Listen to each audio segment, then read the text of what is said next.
Meus irmãos, nós finalizamos a exposição dos 16 capítulos do Evangelho segundo Marcos. E, como eu já comentei anteriormente, para fecharmos essa série, nós refletiremos sobre uma advertência que permeia todo esse Evangelho, seja de maneira explícita ou muitas vezes nas entrelinhas dos relatos que são feitos. E nós lembraremos, como eu falei, nós veremos 3 mensagens acerca dessa advertência, mas ela acontece em outros momentos também, em outros trechos que nós refletimos em Marcos, mas eu escolhi esses 3 para basear toda essa sequência de 3 pregações. E a advertência é a seguinte: nem todos aqueles que se aproximam do Senhor Jesus Cristo, nem todos aqueles que estão perto ou que julgam estar perto do Senhor Jesus Cristo, realmente o seguem. Não basta estar por perto para ser um discípulo do Senhor Jesus Cristo. Nós vimos essa verdade algumas vezes, mas agora eu quero trazer uma ênfase sobre esse ensino nessas 3 porções que nós veremos. É preciso conhecer ao Senhor Jesus Cristo e viver de acordo com a realidade desse conhecimento. Isso é trilhar o caminho do discipulado. É por isso que a nossa série possui essa conexão. Jesus Cristo, o Filho de Deus, trilhando o caminho do discipulado. É a compreensão de quem é o Senhor Jesus Cristo que irá conduzir esse caminho, que irá moldar a forma como nós trilhamos esse caminho. Este é o único caminho. Essa mensagem de hoje, esse é o tema da mensagem, somente um caminho. Este é o único caminho. Nós precisamos conhecer ao Senhor Jesus Cristo, compreender com mente e coração quem é o Senhor Jesus Cristo. Isso não é subjetivo, irmãos. Muitos por aí falam de conhecer ao Senhor Jesus Cristo de uma maneira em que somente chega a eles, por meio daquilo que o seu coração diz sobre o Senhor, mas isso não é subjetivo, porque o Senhor, ele se revelou a nós. Ele se revelou por meio da sua santa palavra. Então nós precisamos conhecer ao Senhor Jesus Cristo. E este conhecimento moldará o nosso caminho. Nós vimos algumas vezes ao longo desse evangelho que existem 3 grupos que interagem com o Senhor Jesus Cristo à medida que ele desenvolve o seu ministério. Estes 3 grupos são os seus discípulos, aqueles que foram chamados por ele e que o seguem, a multidão, aqueles que acompanham ao Senhor Jesus Cristo, estão até por perto ali do Senhor Jesus Cristo, mas que de fato não o seguem porque não se comprometem com ele. E nós vimos isso diversas vezes. A multidão não se compromete com o Senhor, nem com aqueles que seguem ao Senhor, com aqueles que estão juntos do Senhor. E por fim nós temos o 3º grupo, que são os opositores. Aqueles que de maneira explícita declaram que não querem. E nós vimos isso de maneira muito enfática nos sacerdotes e fariseus que negavam ao Senhor Jesus Cristo, como nós lemos hoje. Mas esse grupo, ele não se limita somente a estes falsos religiosos, mas a todo aquele que não quer se submeter à autoridade do Senhor e ao domínio do Senhor. Essa é a característica daquele que se opõe. E nós vimos isso, inclusive, nos Gerazenos. Lembram dos Gerazenos? Aqueles que viram a grande transformação, o milagre daquele endemoniado que eles conheciam há tanto tempo, temeram ao Senhor, ficaram com medo diante do poder do Senhor, mas ainda assim pediram que o Senhor fosse embora, os deixasse. Estes também estavam se opondo ao Senhor. Mas por que, então, fechar essa série em Marcos, refletindo exatamente sobre isso? Por que é importante, irmãos, refletirmos sobre isso? Porque dificilmente alguém que chega a uma igreja, dificilmente alguém que concorda e busca viver de acordo com os valores cristãos, dificilmente este alguém irá considerar que pode estar ou na multidão ou entre os opositores de Cristo. Dificilmente. Mas essa é uma realidade que precisa ser refletida e analisada, porque essa é uma realidade que possui implicações eternas. Muito facilmente nos esquecemos que aquilo que nós compreendemos acerca do Senhor e a forma como nós vivemos a partir dessa compreensão tem implicações eternas. Muitos hoje não falam sobre o inferno, sobre a perdição eterna, mas essa é uma realidade. E aquilo que nós vivemos de acordo com o que compreendemos sobre o Senhor mostrará, revelará sobre que implicações eternas nós estamos ali lidando. Existem implicações eternas associadas a esse engano, a essa falta de discernimento sobre a que grupo você realmente pertence. O evangelicalismo atual na nossa sociedade é superficial e é de carteirada. Os irmãos já devem ter visto isso muitas vezes. Aqueles que dizem assim: olha, eu frequento igrejas há 30 anos, há 20 anos, portanto, eu sou um discípulo do Senhor Jesus Cristo. Aqueles que dizem assim: eu vivo uma vida de moral ilibada, não há quem possa dizer que eu não sou um cidadão de bem, logo, eu sou um discípulo do Senhor Jesus Cristo. Aqueles que dizem assim: olha, eu não sou tão assíduo em uma igreja, nem sequer acho que vale a pena conviver em uma igreja, mas eu ajudo as pessoas. Eu sou uma pessoa de bem, logo, eu sou um discípulo de Jesus.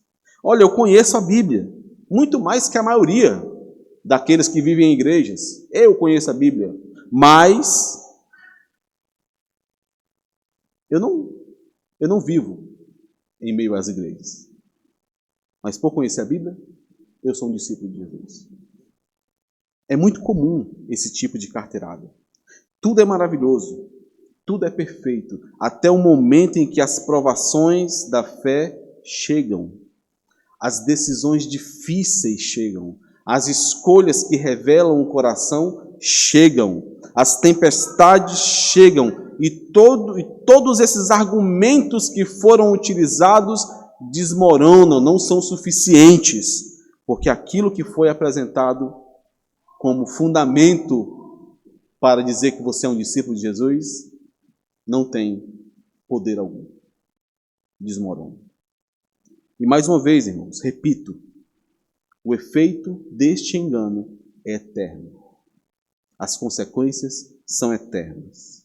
É algo muito parecido com o que acontece com o ignorância. Eu gosto muito de usar como ilustração o livro do Peregrino, que é um livro maravilhoso, do início ao fim. Mas se tem uma parte que me deixa assim, abismado e aterrorizado, é o final do livro do Peregrino. Quando trata sobre este cidadão, esse jovem chamado ignorância. No último capítulo, no capítulo 20 do livro do Peregrino, no trecho que marca ali a entrada de cristão e de esperançoso na cidade celestial, após uma longa jornada, após grandes desafios e problemas, nós vemos ali também o triste fim de um moço chamado de ignorância. E esse nome é perfeito para ele. Ignorância, ele vinha da terra da presunção. E se tem uma característica que é muito clara neste jovem, é que ele acreditava que estava no caminho correto. Ele acreditava que estava rumo à cidade celestial, assim como cristão e esperançoso. No capítulo anterior, no capítulo 19, ele se encontra com um cristão e esperançoso.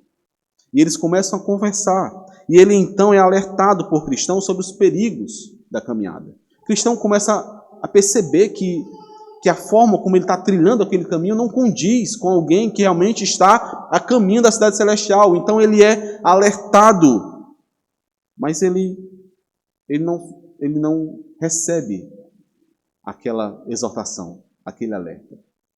Ele acha que aquilo que está sendo dito é relativo, que que eles não entendem o coração dele como ele mesmo entende. E após atravessar o rio da morte, ajudado pelo barqueiro chamado Vã Esperança, o ignorância chega diante dos portões celestiais, assim como chegaram cristão e esperançoso. E diante dos portões celestiais ele bate, bate, bate, e os portões não se abrem.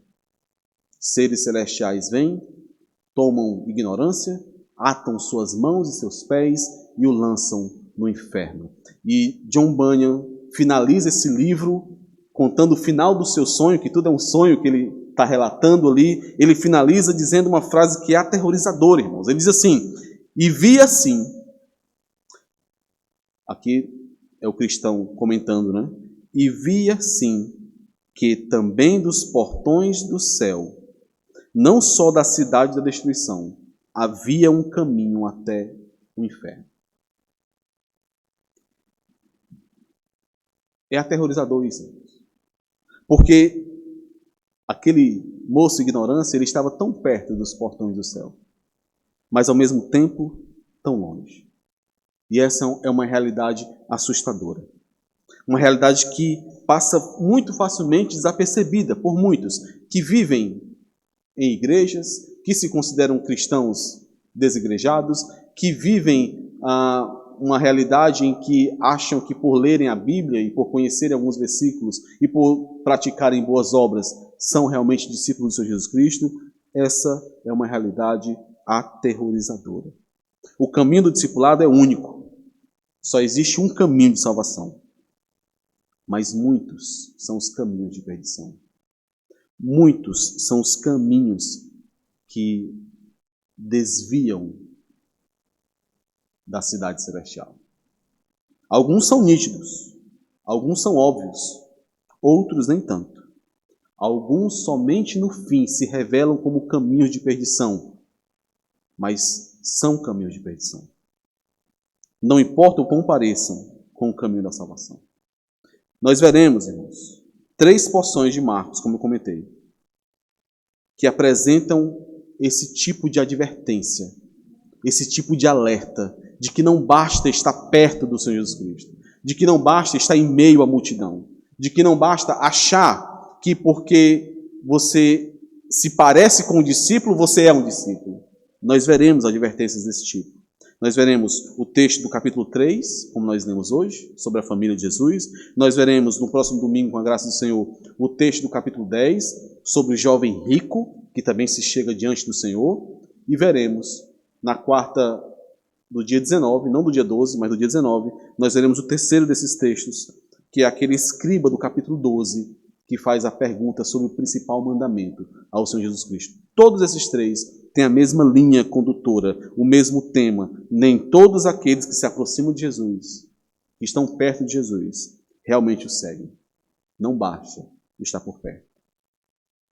Nós veremos hoje, nesse capítulo 3, nesse texto que nós lemos, 3 pontos acerca desse alerta. O primeiro deles, versículos 20 e 21, é que uma visão errada sobre o Senhor Jesus Cristo, sobre esse caminho, mas uma visão errada revela o caminho errado.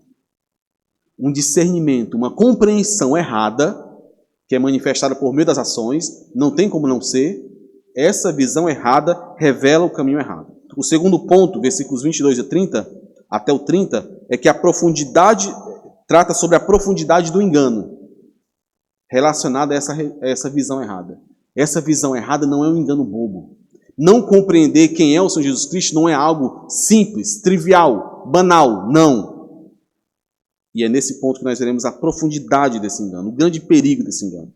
E no terceiro ponto, as evidências daqueles que estão no caminho, nesse que é o único caminho, do versículo 31 ao versículo 35. Vamos orar mais uma vez. Amado Deus, por favor, Senhor, traz ao nosso coração esse alerta que a Tua palavra faz constantemente. Nós confiamos no Senhor, confiamos nos méritos de Cristo, mas nós sabemos que o nosso coração é enganoso. E por isso precisamos, à luz da Tua palavra, da Tua sagrada Escritura, precisamos discernir, Senhor, quando nós estivermos nos desviando desse caminho. Por favor, nos ajuda. Em nome de Jesus. Amém. Então, no primeiro ponto, irmãos, uma visão errada revela o caminho errado. Após ter iniciado o seu ministério e ter percorrido toda a Galileia, pregando nas sinagogas e manifestando o seu poder, o Senhor Jesus Cristo, ele volta para o seu QG, para a sua base lá em Cafarnaum. Provavelmente, a casa de Pedro, a mesma casa citada no capítulo 1, quando o Senhor Jesus Cristo cura a sogra de Pedro. Era uma base de apoio que o Senhor e os discípulos utilizavam em Cafarnaum. E é assim que começa o nosso texto de hoje, versículo 20. Então, ele foi para casa. Não obstante, então, perceba aqui. Não obstante. No entanto, aqui nós temos essa conjunção adversativa. Ela traz uma ideia de contraste com o ele foi para casa. Traz esse contraste, mostra que existia um contraste em relação ao objetivo dele ter ido para casa. Ele foi para casa por um objetivo. No entanto, algo aconteceu que mudou a situação. Algo que impediu que ele alcançasse aquele objetivo. Então ele foi para casa. Não obstante, a multidão afluiu, a multidão acompanhou, a multidão foi junto. Não era para ir junto, por isso não obstante. Não era para ir junto, por isso no entanto. Ele foi para casa, no entanto, a multidão o acompanhou. A multidão afluiu de novo, de tal modo que não podiam comer. A fama do Senhor Jesus Cristo estava crescendo de tal maneira que ele e os seus discípulos, mesmo se afastando da multidão, que foi por isso que ele voltou para casa, essa era a intenção de voltar para casa, mesmo ele se afastando da multidão, eles não estavam conseguindo descanso sequer para comer. E essa fama alcançou também a cidade de Nazaré, onde estavam os parentes do Senhor Jesus Cristo. De modo que eles se preocuparam com o Senhor. Versículo 21. E quando os parentes de Jesus ouviram isto, saíram para o prender. Irmãos, essa palavra prender aqui, ela é muito ofensiva. É uma palavra muito negativa. Para os irmãos terem uma ideia, ela faz um paralelo direto com o versículo 27, quando o Senhor utiliza a palavra amarrar para definir o que é que ele fez com o inimigo, com Satanás, amarrando Satanás, prendendo a Satanás, para que então pudesse libertar os cativos. Então essa palavra tem uma conotação muito negativa aqui nesse versículo, de uma ação que os parentes de Jesus queriam fazer com ele, prender a ele, impedi-lo de realizar a sua missão, impedi-lo como se tivesse algum poder sobre ele, de que ele fizesse a vontade do Pai. É isso que eles estão fazendo aqui, porque diziam, está fora de si. Foi isso que os parentes tentaram fazer. Exatamente isso. Tanto é que um pouco mais à frente, lá no versículo 31, nós vamos ver a relação dessa interrupção e do reinício do texto. Lá no versículo 31, nós encontramos o seguinte: nisto chegaram sua mãe e seus irmãos, e tendo ficado do lado de fora, mandaram chamá-lo. Mandaram chamá-lo para quê? Prendê-lo. Para impedi-lo, porque ele estava sendo sugado pela multidão. Porque ele estava crescendo em sua fama e a oposição ao seu nome já iniciava. Os sacerdotes, os fariseus, os escribas já estavam ali juntos aos saduceus para tentar matar a Jesus. A família de Jesus estava preocupada. Mas é interessante perceber que Marcos, mais uma vez, faz um contraste aqui entre aqueles que estavam do lado de fora e os que estavam do lado de dentro. Ele faz isso algumas vezes, em alguns versículos. Versículo 31, quando a sua mãe e os seus irmãos chegam, Marcos enfatiza, tendo ficado do lado de fora, mandaram chamá-lo. Aqui, como tantas outras vezes nesse evangelho, nós temos a atenção voltada para a distinção entre aqueles que estão de dentro, no lado de dentro, os discípulos, em contraste com aqueles que estão do lado de fora. Aqueles que não são discípulos. Aqueles que até pensam que são discípulos, mas que não são. Os discípulos são os de dentro. São aqueles que estão com Jesus, que foram chamados para estar com Ele. É isso que o texto de Marcos nos diz, no capítulo 1. No capítulo 2, desculpa. Foram chamados para estar com Ele, para fazer a vontade de Deus, para obedecerem a Ele. Já os de fora, por mais que pensem que possuem algum vínculo com Jesus, por mais que pensem que possuem algum privilégio, por mais que pensem que conhecem Jesus, por não compreenderem quem Ele é. E por isso, porque não compreendem, não se submetem a Ele. Ao invés disso, querem dominar a Ele, querem prender a Ele. Por não compreenderem quem Ele é, por não serem iluminados para crer nele com uma visão do alto, estes estão do lado de fora. Estão juntos daqueles que são inimigos declarados de Jesus, só que não percebem isso. E essa é a grande tragédia, irmãos. Certamente a família de Jesus, os parentes de Jesus, naquele momento, entendiam que o relacionamento deles com Jesus era muito superior ao daqueles que estavam do lado de dentro. Mas não era, e é isso que esse texto vai deixar claro. E essa falsa compreensão, essa compreensão errada deles, era manifestada por meio das suas ações, por meio das suas prioridades, por meio das suas escolhas, por meio daquilo que eles achavam que deveriam fazer. Para eles, o correto era prender a Jesus, porque ele estava correndo risco, porque ele estava sendo sugado pela multidão. Não tinha como ser encoberto ali a intenção e a compreensão deles, porque isso era fruto dos compromissos do coração deles, da compreensão sobre quem é o Senhor Jesus Cristo. Para estes, para os parentes de Jesus, Jesus não era o Rei, o Filho de Deus, o Messias. Era o Jesus, filho de Maria e de José. Mas pense aí, meus irmãos, trazendo para a nossa realidade atual. Como a grande maioria daqueles que se dizem cristãos hoje assimilam o que está acontecendo aqui? Como eles entendem o que está acontecendo aqui? Porque, afinal de contas, os parentes de Jesus, a mãe de Jesus, estavam preocupados aqui com a integridade física de Jesus. Estavam preocupados aqui com aquilo que os opositores de Jesus poderiam fazer contra ele, naquilo que poderia resultar para ele em função dessa oposição. E do ponto de vista humano, mundano, carnal, isso é verdade. E foi exatamente isso que aconteceu. O Senhor Jesus Cristo foi preso por aqueles que se oporam a ele por conta da sua fama, de ter crescido o seu nome em meio a Israel. Os parentes, desse ponto de vista, não estavam errados. Mas essa visão mundana e carnal não é o que conduz aqueles que estão no caminho. Não é. Para aqueles que estão no caminho do discipulado, o único caminho, é claro, é óbvio que é importante sim que as necessidades que nós temos sejam supridas. Nós nos preocupamos sim com a nossa saúde. Nós nos preocupamos sim com a educação dos nossos filhos, com o bem-estar e o conforto da nossa família. É óbvio que nós nos preocupamos, mas os nossos olhos não estão fincados nestas coisas e neste mundo.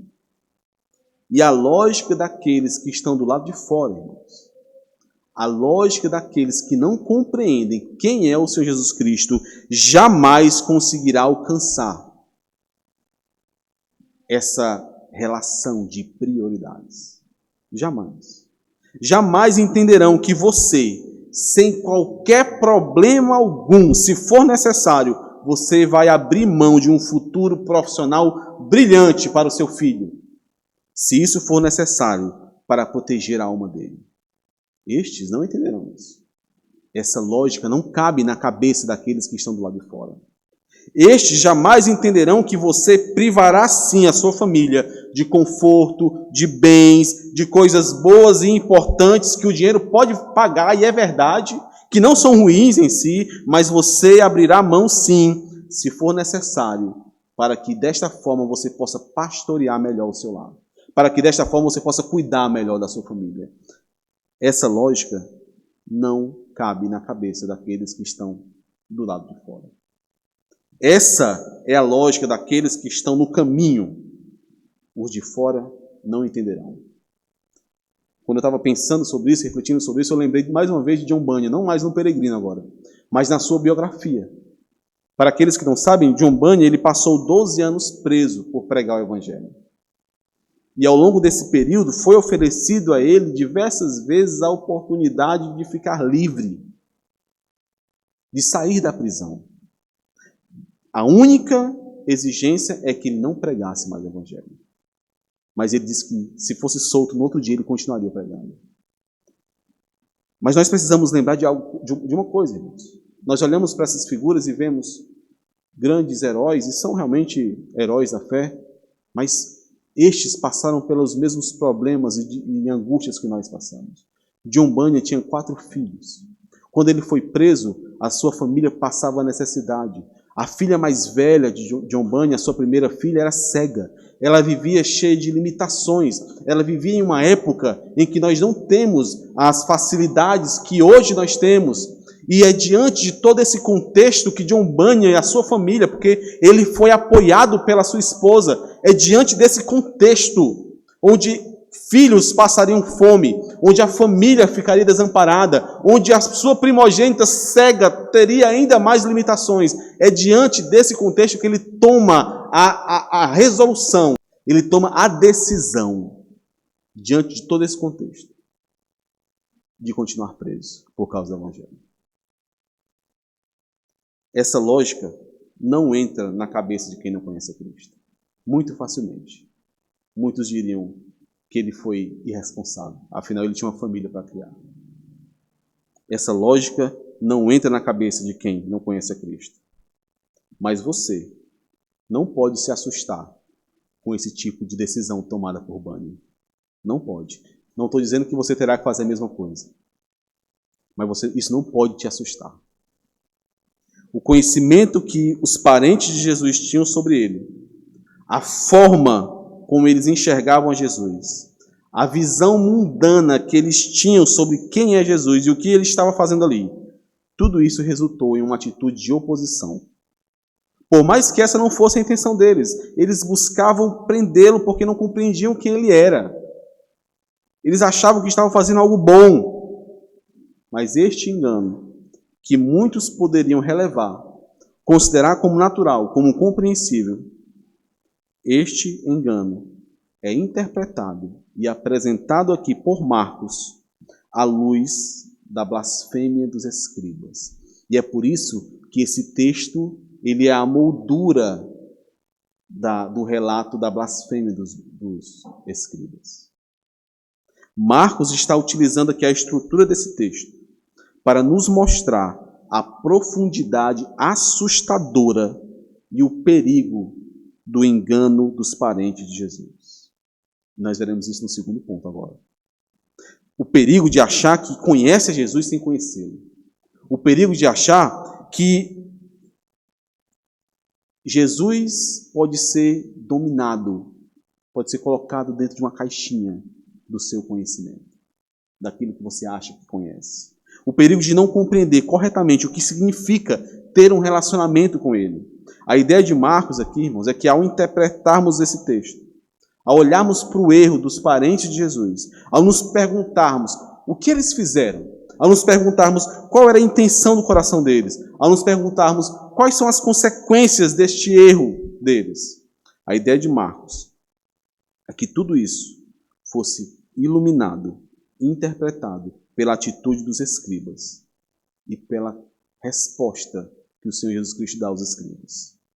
Não adianta dizer que conhece ao Senhor Jesus Cristo sem saber quem Ele é de verdade. E por isso, sem se submeter a Ele, sem quebrar os joelhos diante dEle. As suas credenciais meramente religiosas não servem. Eu sou membro de igreja. É óbvio que isso é... Nós já vimos muitos anos nem reforçar que isso é essencial para o cristão. Eu sou membro de uma igreja. Eu nasci em um lar cristão. Eu sou filho de crentes. Essas credenciais não servem. Não são suficientes. Não existe carteirada no reino de Deus. Ou você crê em Jesus Cristo, o Filho de Deus, e o ama e quer estar com Ele, e o obedece, ou não adianta a sua credencial. Você descobrirá mais à frente que está do lado de fora. Mas qual é, então, a profundidade desse engano? Por que Marcos está enfatizando isso? Vemos do versículo 22 ao 30. Eu vou ler rapidamente esses versículos. Nós já expomos esses versículos, eu não vou entrar nas questões aqui relacionadas ao relacionamento com os escribas. Os irmãos podem ver isso na pregação desse texto, né? Está gravado. Mas vamos ler aqui do versículo 22 ao 30. Os escribas que haviam descido de Jerusalém diziam: ele está possesso de Beelzebu, e é pelo maioral dos demônios que ele expele os demônios. Então, convocando, Jesus lhes disse, por meio de parábolas: como pode Satanás expelir a Satanás? Se um reino estiver dividido contra si mesmo, tal reino não pode subsistir. Se uma casa estiver dividida contra si mesma, tal casa não poderá subsistir. Se, pois, Satanás se levantou contra si mesmo e está dividido, não pode subsistir, mas perece. Ninguém pode entrar na casa do valente para roubar-lhe os bens, sem primeiro amarrá-lo, e só então lhe saqueará a casa. Em verdade vos digo que tudo será perdoado aos filhos dos homens, os pecados e as blasfêmias que proferirem, mas aquele que blasfemar contra o Espírito Santo não tem perdão para sempre, visto que é réu de pecado eterno. Isto porque diziam: está possesso de um espírito imundo. Os versículos 20 e 21 introduzem a história em que os parentes de Jesus saem lá de Nazaré e vão em busca de prender a Jesus. Esse relato, como os irmãos percebem, é então interrompido e surge um outro que, em uma primeira olhada, parece até que está desconectado desse primeiro relato.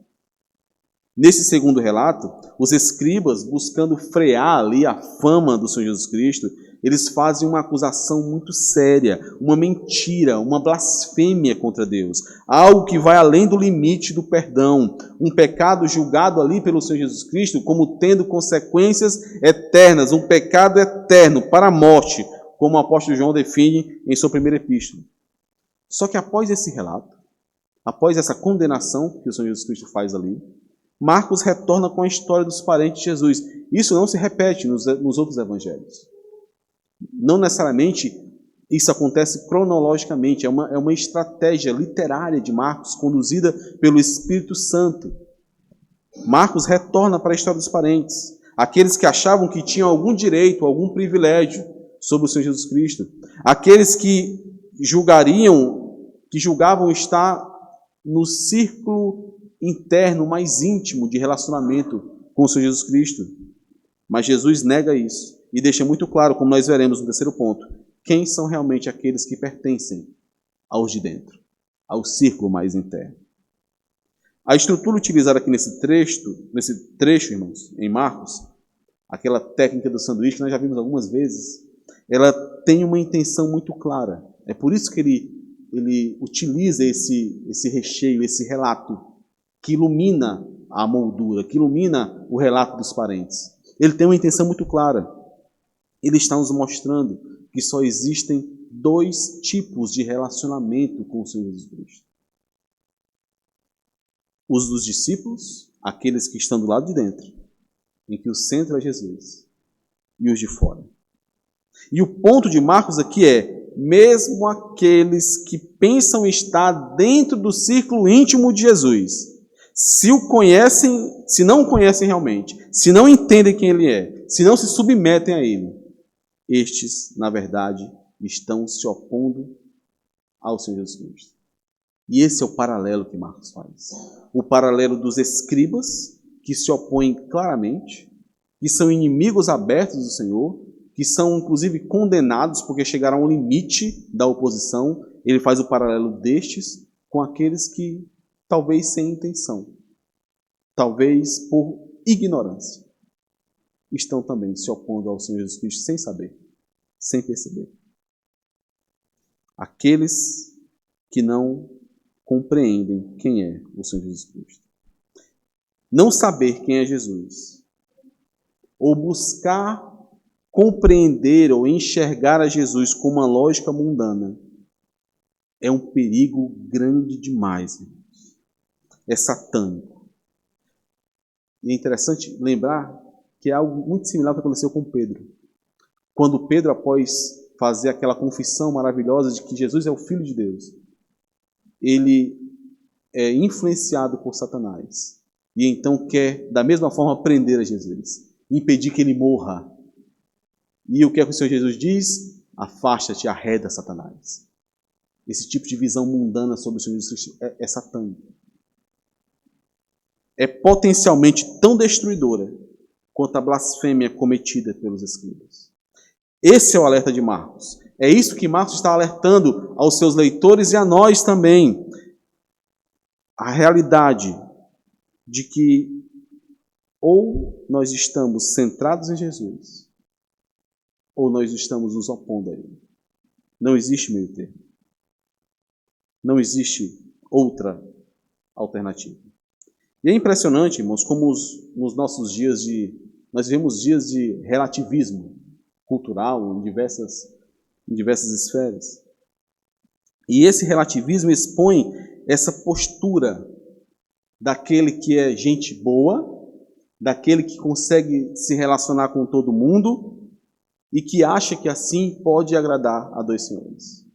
Acha que assim pode fazer um meio termo entre Cristo e o mundo. Para estes, a santa palavra de Deus grita por meio da epístola de Tiago: infiéis, adúlteros, não compreendeis que a amizade do mundo é inimiga de Deus? Aquele, pois, que quiser ser amigo do mundo, constitui-se inimigo de Deus. Pessoas que não possuem qualquer relacionamento com Deus, mas consideram que conhecem a Deus. Muitos estão por aí assim, irmãos. Os irmãos devem conhecer, se não conhecem, é porque não atiçaram um pouquinho aí o discernimento para perceber. Muitos, e é fácil demais ver isso, inclusive nesse período de política. É fácil demais. Quantas pessoas que nunca quiseram nada com Cristo, que sempre tiveram a fé, no máximo, como um quartinho reservado, lá no quintal de casa, que acessa quando quer.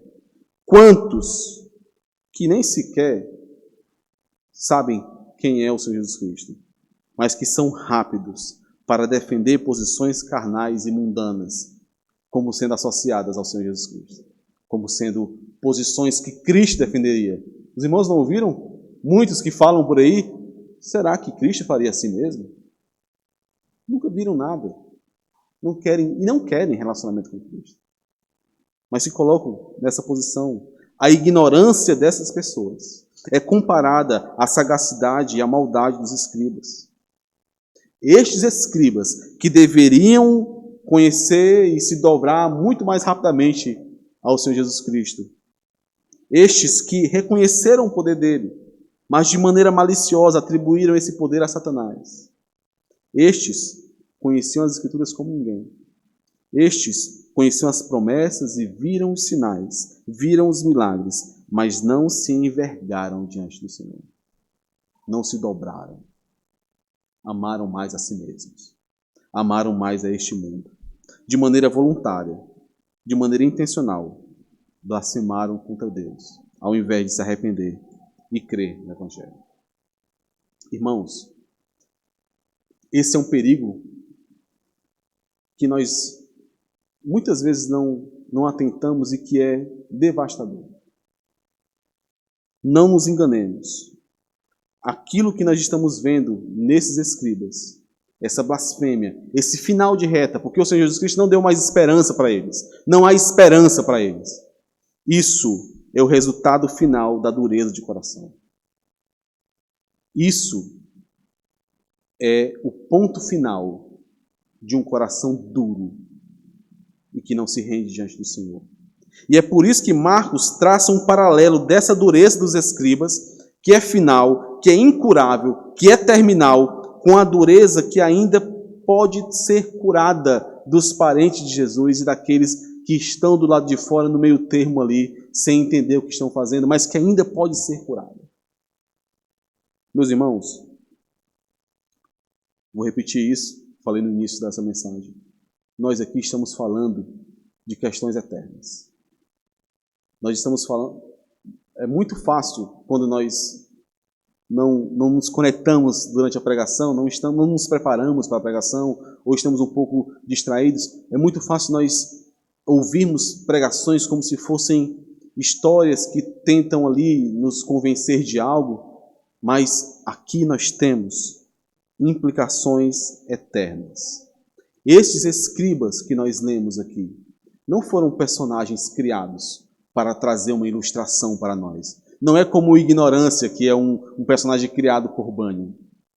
Estes escribas aqui são pessoas que agora, neste momento, estão em gemidos, gritos e dores na condenação do inferno, debaixo da santa ira de Deus. Estes, neste momento, estão sofrendo e lembrando de cada atitude, de cada blasfêmia que proferiram contra o Senhor. Não é uma história para nos convencer a mudar simplesmente uma forma de agir diante de outros.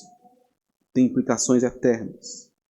E todo aquele que não conhece ao Senhor Jesus Cristo, e todo aquele que não se arrepende, não crê, não confia nele como seu Salvador e como seu Libertador, por melhores intenções que tenha, por melhor que julgue ser,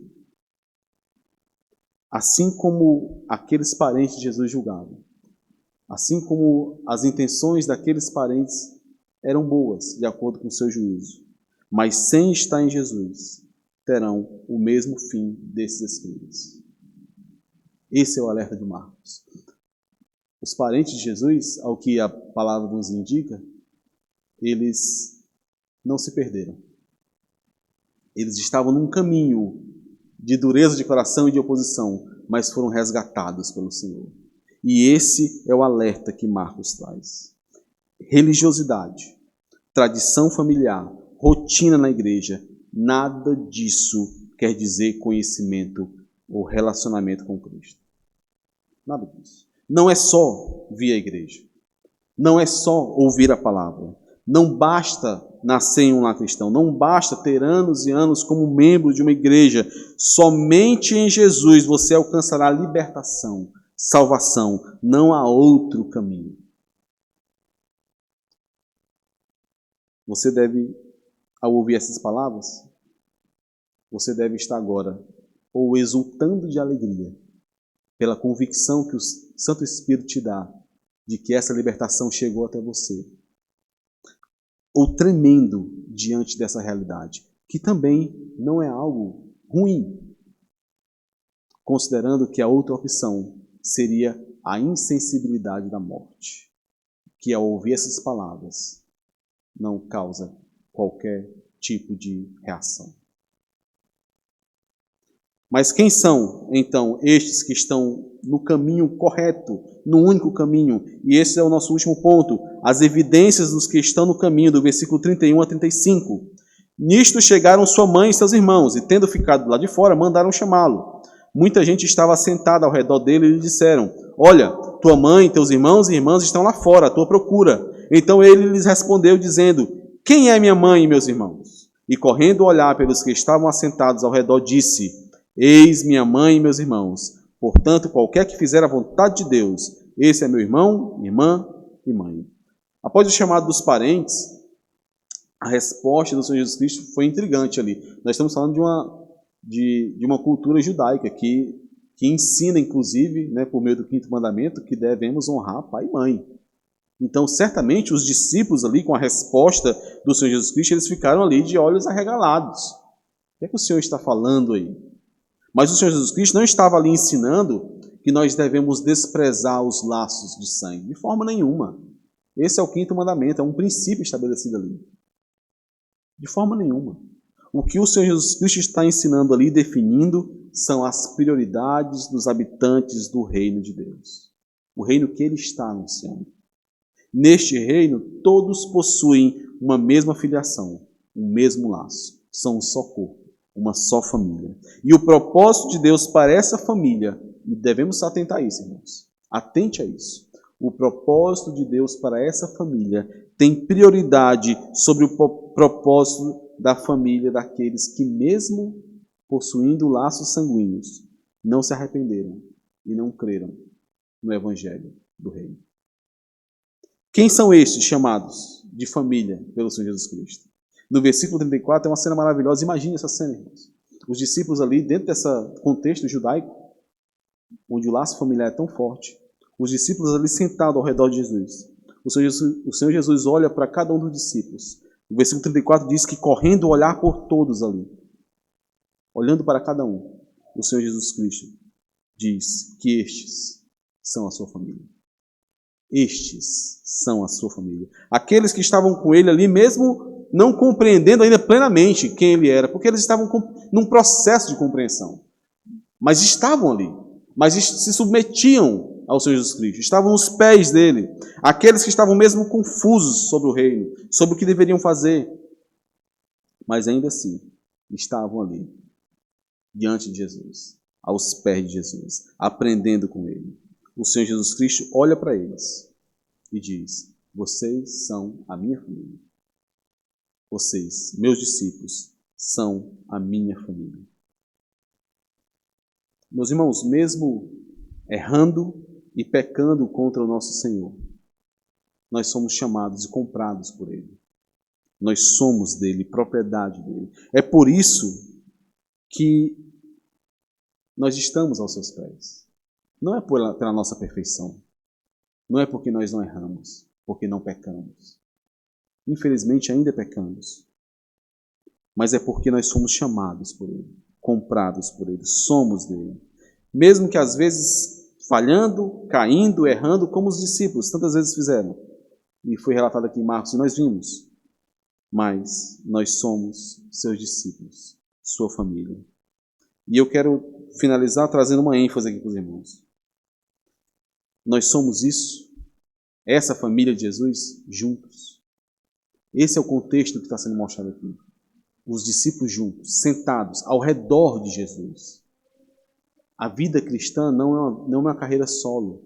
É uma vida em comunidade, em família, em corpo. Nós somos isso juntos, igreja do Senhor, família de Deus. Quando nós nos chamamos de irmãos, nós expressamos que somos filhos do mesmo Pai. E é assim que nós devemos viver, meus irmãos, como irmãos. E essa verdade é maravilhosa para nós. Então, se você, em relação aos seus parentes de sangue, está sozinho nessa caminhada, você é o único na sua família, dos seus laços de sangue, que é crente, que segue ao Senhor Jesus Cristo, não desanime. Continue orando, continue testemunhando a estes, cuidando da sua família, mesmo que ela não seja uma família de crentes. Faça isso. O Senhor utilizará isso para a glória do seu nome. Só não esqueça que acima dos laços que te unem a esta família, existe um laço que te une ao Senhor. Um laço que foi construído pelo sangue de Cristo, o sangue da nova aliança. Não peque contra o seu Senhor para satisfazer as vontades dos seus parentes que não são crentes. Não abandone a igreja do Senhor, a família de Deus, por causa dos seus parentes. Obviamente, irmãos, eu sei que existem situações e situações. A realidade nossa muda de família para família. Cada um possuirá suas lutas, seus desafios, mas jamais esqueça quem é a família de Jesus. Jamais esqueça disso que o Senhor Jesus Cristo traz aos seus discípulos. Quem é minha mãe? Quem são os meus irmãos? Quem é a minha família? Vocês são a minha família. E se você tem um privilégio de ter a sua família de sangue, formada por crentes, remidos pelo Senhor, valorize isso, irmãos. Se empenhe no cuidado destes, sem murmurações, sem cansaços.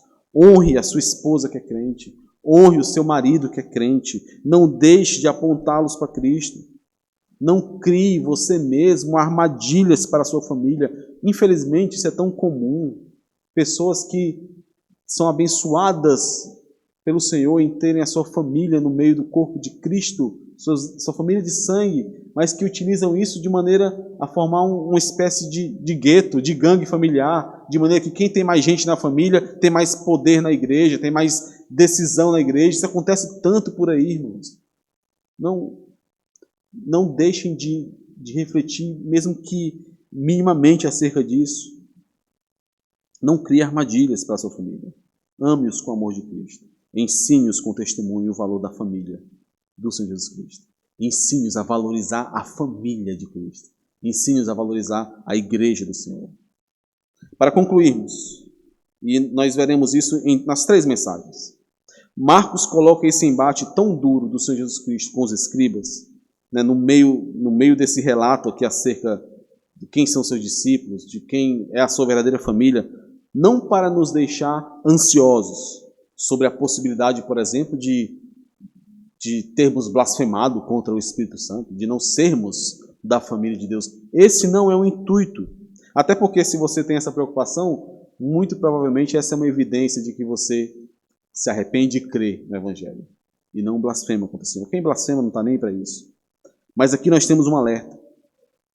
Esse é um alerta que precisa chegar à nossa mente, ao nosso coração. Religiosidade, moralidade, instrução, tudo isso misturado com orgulho, com obstinação, com rebeldia, com isolamento, com falta de vida na igreja, com falta de compreensão do valor da igreja, tudo isso junto irá pavimentar um caminho de destruição, o mesmo caminho trilhado por esses escribas que nós lemos aqui. Para os escribas, irmãos, esse alerta era óbvio. Óbvio, eles estavam se opondo ao Senhor ali de maneira muito escrachada. Mas para aqueles que estão ali próximos de Jesus, aqueles que acompanham Jesus, é verdade que um pouco indecisos ainda, aqueles que estão ali um pouco inconstantes, com algumas reservas, com alguns limites, com um pezinho atrás, mas que estão sempre por aí, perto de Jesus. Para estes, esse perigo não é tão óbvio, mas ele existe. Os crentes jamais se perderão. Aqueles que foram chamados pelo Senhor jamais serão tomados de sua mão.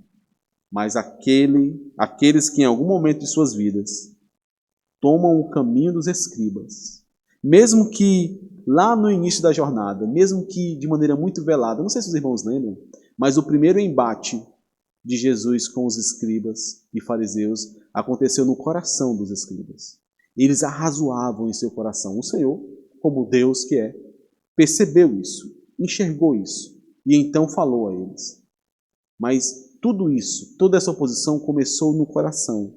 E aqueles que estão de alguma forma entrando no caminho dos escribas, mesmo que nessa fase inicial, no coração, na luta do coração, este precisa estar alerta, porque o final dessa estrada começa no coração. O final dessa estrada é de morte, e morte eterna. Só existe um caminho de salvação. E estar perto desse caminho não é suficiente. É como o Senhor Jesus Cristo fala ao jovem rico que nós veremos no domingo. Uma única coisa te falta. Falta uma coisa. E é preciso estar no Senhor, totalmente no caminho. Só assim nós finalizaremos essa jornada. Vamos orar? Senhor amado, ó Senhor, nós dependemos totalmente do Senhor. Não temos poder em nós mesmos. E diante da Tua palavra, nós somos aterrorizados pela mínima possibilidade de nos desviarmos do caminho da salvação. Sabemos, Senhor, que se depender de nós, nós sim nos desviaremos. Mas cremos no Senhor Jesus Cristo, no poder e na obra dele que nos guarda e nos preserva neste mundo mau. Nos ajuda, Senhor.